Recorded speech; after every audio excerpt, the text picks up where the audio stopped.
Seandainya saya tidak masuk ke dunia fotografi itu, saya nggak tahu apa, nggak ada. Oh ya, paling yang udah jelas pasti ya kalau ada kebun berkebun, kalau ada sawah bersawah.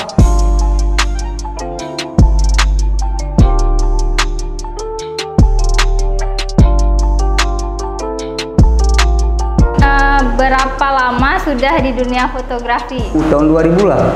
Tahun 2000. Akhir 99. Itu abang pas umur berapa tuh bang? Itu umur sekitar 30-an lah. 30-an ya. Rizka udah dari tahun 2018 memang fokus ke fotografi. Berarti masih 2 tahunan gitulah baru. Kamera apa yang dipakai pertama kali? Nikon D300S. Kalau abang itu? Masih film ya, Nikon FM10 ya? Nikon juga mah? Nikonian berarti. Bisa cerita pengalaman pertama di fotografi bang? Di bagian cuci cetak foto itu ya, dulu kan belum ada digital. Sekitar 6 tahun cuci film, cetak foto, waktu itu hitam putih. Dari situ mulai tergerak untuk motret itu, waktu di kamar gelap itulah. Kalau Rizka pertama kali motret itu sebenarnya pas SMP bang. SMP. Pas SMP itu motret pakai kamera abang Rizka, kamera Yawa. Terus itu motretnya masih pakai mode auto gitu, belum ngerti, tinggal motret aja itu. Itu SMP motret biasalah, motret kawan, motret yang di lingkungan, motret dokumentasi keluarga gitu. Cuma udah senang sama foto, udah senang sama kamera. Terus SMP, SMA nggak megang kamera lagi. Karena kan pas Rizka SMA tuh abang Rizka udah sibuk motret, jadi nggak ada lagi kamera di rumah. Terus pas kuliah, karena kuliah di jurusan komunikasi penyiaran Islam, ada jurnalistiknya lah. Terus baru coba-coba lagi buat pegang kamera, dan itu baru belajar lagi teknik-teknik fotografi gitu bang. Apa yang membuat memotret itu menarik? Kalau Rizka karena pas memotret Rizka ketemu banyak orang gitu bang, jadi kayak nambah teman banyak gitu, sama interaksinya lebih banyak gitu ya. Kayak sama sebetulnya ketika terjun ke dunia fotografer itu otomatis kita bergabung dengan orang-orang yang sebelumnya kita sambil nanya-nanya, sambil belajar. Pengalaman memalukan pas motret atau gitu? Teguran misalnya kan fatal dalam artian tidak ada permisi, entah apa, itu ada beberapa sering ya. Dan terakhir kali itu di Takengon kalau nggak salah ya, tiba-tiba nyelonong, tegur kan, fatal emang. Dan itu emang kesalahan fotografer sendiri. Yang negur gimana? Orang kampung di situ. Oh, karena memang nggak boleh motret gitu? Boleh, tapi istilahnya tidak ada kita kan menghormati orang lokal di situ kan. Ya itu kesalahan kita tuh. Yang minimal kan ngobrol dulu, kayak mana dulu, itu baru. Motret gitu. Seharusnya motret seperti itu. Sebetulnya kan yang selalu hampir rata-rata etika tuh sebetulnya. Itu kita tuh dengan orang, tapi kalau orang yang udah mengerti bahkan berbulan-bulan dia beradaptasi dengan orang baru dia motret. Ada salah seorang kawan, dia motret petani di Aceh Besar. Dia nanam padi dulu. Dia tak mau dia kesannya nanti kalau orang awam tuh kan kalau motret seolah-olah uang gitu kan. Nah, dia sampai nanam padi dia menyatu dengan ibu-ibu itu, udah ngobrol, baru dia kebetulan membuat foto story. Jadi agak lama memang. Kalau foto story otomatis kita beradaptasi dengan itu dulu, dengan lingkungan. Kalau Rizka pengalaman memalukan yang kayak misalnya lupa bawa memori itu pernah tapi ada yang paling menarik itu pas Rizka motret ini orang gila bang. Jadi di jalan ada orang gila, tapi dia kayak gilanya tuh setengah gila, nggak terlalu sepintas orang nggak tahu bahwa dia itu orang gila. Dia pakai baju yang nyetrik kayak baju-baju Belanda gitu kan. Terus karena menarik menurut Rizka motret lah di jalan biasa. Unik. Terus tiba-tiba dia nyamperin sampai mukulin kami itu Bang, minta fotonya harus dihapus dan itu foto itu nggak Rizka share kemana-mana. Berapa pendapatan sekarang? Pendapatan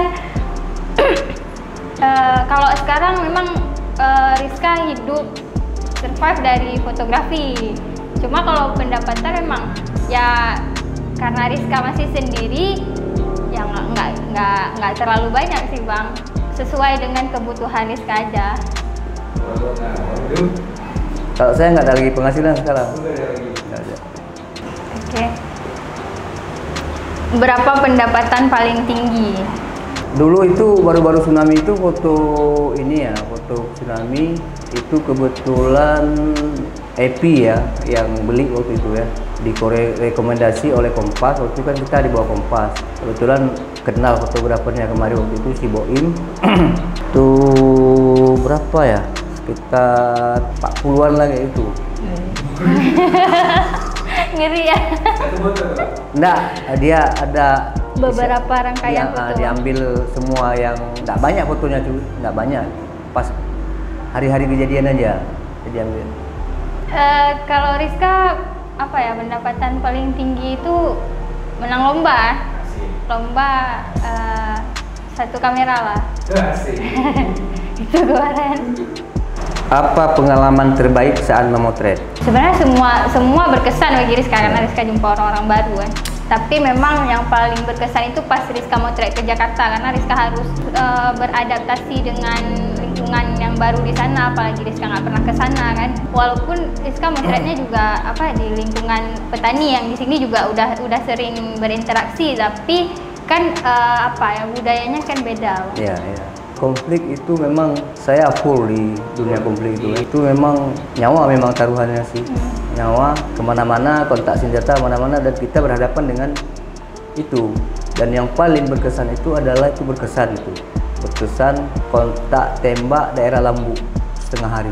Terkurung, terperangkap kami di situ, nggak bisa keluar. Untung ada panser dari TNI di pagar sama panser. Kalau nggak ada panser tuh habis memang. Antara sasaran di lantai 2 rumah itu yang diserbu itu ke panser. Gedebang, tung. Jadi kalau nggak ada panser, emang udah selesai di situ.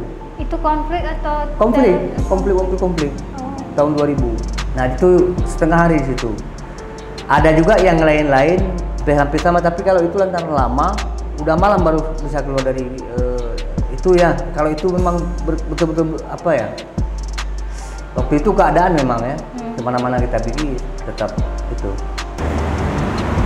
Apa jadinya kalian jika tidak memotret? Seandainya saya tidak masuk ke dunia fotografi itu, saya nggak tahu nggak ada paling yang udah jelas pasti ya kalau ada kebun berkebun, kalau ada sawah bersawah. Dan pernah juga melamar di PNS dulu, pas udah lewat kontrak di salah satu kantor, akhirnya nggak jadi, kurang minat ya di sana itu. Ini pun ke fotografi ini bukan langsung saya masuk fotografi langsung. Saya masuk di Serambi itu dulu, itu sebagai lamaran saya sebagai loper koran. Tapi ternyata habis wawancara lulus jadi OB, petugas kebersihan. 3 tahun.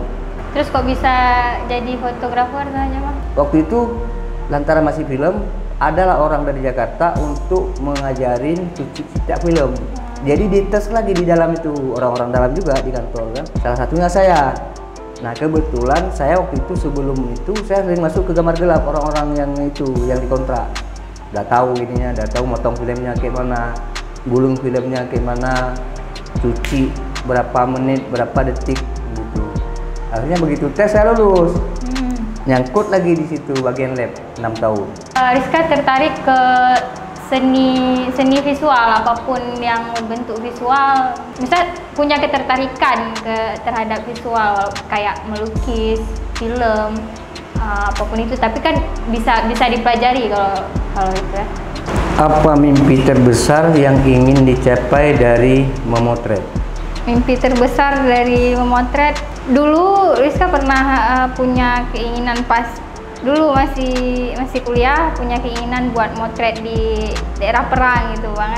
Tapi kalau sekarang pengen foto Rizka tuh punya pengaruh bagi orang yang Rizka foto dan orang lain.